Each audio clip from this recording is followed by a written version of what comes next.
Last Sunday, John Ralston led his Denver Broncos into Atlanta Stadium with hopes of catching the Falcons on the downgrade after their hard-fought Monday night loss in Washington.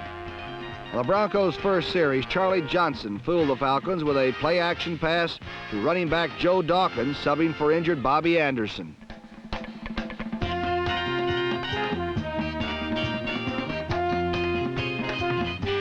Dawkins subsequently scored from the 1.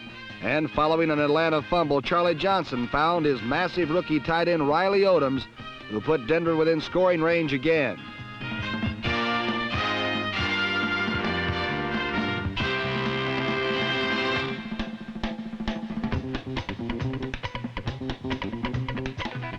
The Broncos held a 13-0 lead in the second quarter, while the Falcons had amassed a total offense of only 6 yards.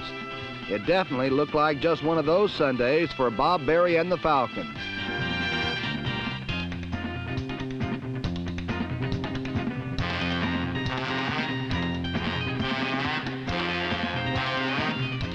Finally, the NFC's top-ranked defense began to assert itself. Number 71, right end John Zook stormed in and met left end Claude Humphrey, number 87, at the quarterback. Result, a fumble which seemed to be an easy recovery for number 79, Chuck Walker, but which somehow wound up in the grasp of Denver offensive guard Laren Jackson, number 68.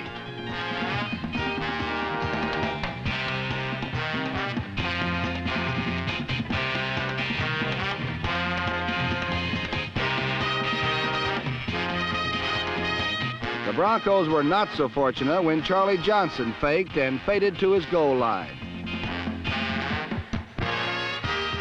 Claude Humphrey's safety gave the Falcons their first 2 points, and then the offense took over, featuring the near-perfect quarterbacking of conference-leading passer Bob Berry and the timely receiving of fullback Art Malone, number 25.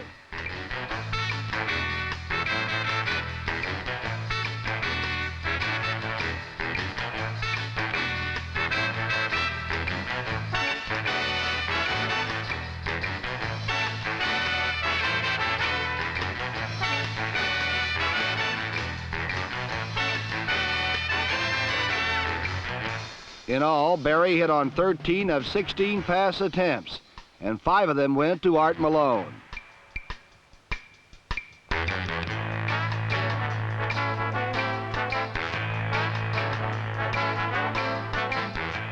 Malone also scored 2 touchdowns, and the Falcons finally went ahead 16-13 just before halftime.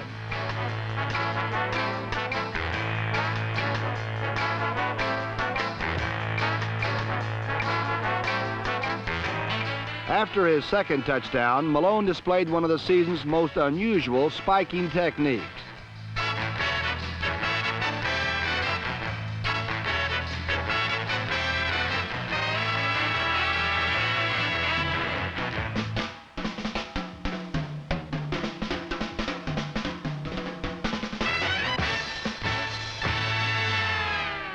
In the third period, Bob Berry passed to tight end Jim Mitchell, who turned a short gain into one of the season's most spectacular plays.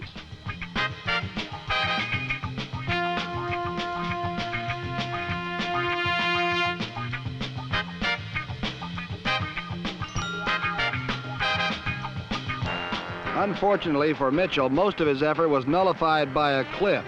But 2 plays later, Berry passed to Wes Chesson, and the second-year wide receiver scored his first professional touchdown.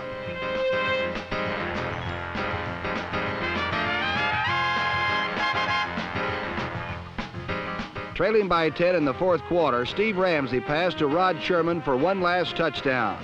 But Atlanta held on to win 23-20 and remained just one half game behind San Francisco in the NFC West.